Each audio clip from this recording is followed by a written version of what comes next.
Emas adalah uang, namun sebagian besar orang malah percaya sepenuhnya pada uang kertas, sungguh menyedihkan, dan sebaliknya tidak percaya pada emas. Ada 6 keberatan paling populer bahwa emas adalah uang, yakni: 1. Percaya pendapat John Maynard Keynes. Emas adalah peninggalan barbar. 2. Tidak ada cukup emas untuk mendukung keuangan dan perdagangan. 3. Pasokan emas tidak tumbuh cukup cepat untuk mendukung pertumbuhan dunia. 4.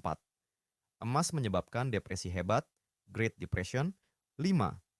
Emas tidak membuahkan hasil. Dan 6. Emas tidak memiliki nilai intrinsik. James G. Rickards dalam buku ini menjelaskan dan menegaskan bahwa dari 6 hal itu, 5 hal secara empiris, secara analitis, atau secara historis adalah salah, dan hanya satu, emas tidak membuahkan hasil, adalah benar. 6 hal itu bukan kritik terhadap emas, tetapi kebenaran dan justru konsisten dengan pandangan bahwa emas adalah uang. Faktanya pula, emas digunakan sebagai uang bukan hanya sejak zaman kuno, tetapi juga sangat praktis.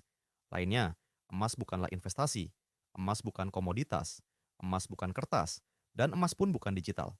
Emas tidak pernah hilang. Emas adalah asuransi, dan emas itu konstan.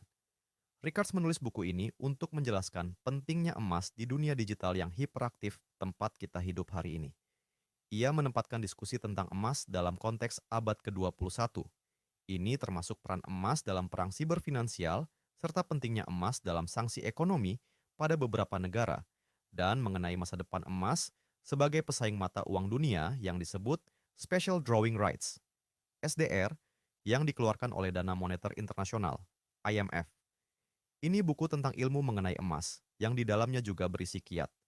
Ketika kepanikan adalah kemungkinan hasil kekuatan yang dimainkan hari ini, Rickards telah siap dengan beberapa saran terbaik. Antara lain, dapatkanlah emas sekarang, dapatkan selagi Anda masih bisa. Kemudian duduklah dengan tenang dan jangan khawatirkan emas Anda. Apalagi, alokasikan 10% aset likuid Anda untuk emas. Taruh di tempat yang aman, lalu duduk kembali dan tonton pertunjukan. Memang tidak akan indah untuk ditonton, namun kekayaan Anda akan tetap utuh. Dapatkan buku ini dengan yakin, seperti keyakinan bahwa aset emas Anda akan tumbuh dan kenyamanan hidup akan meningkat.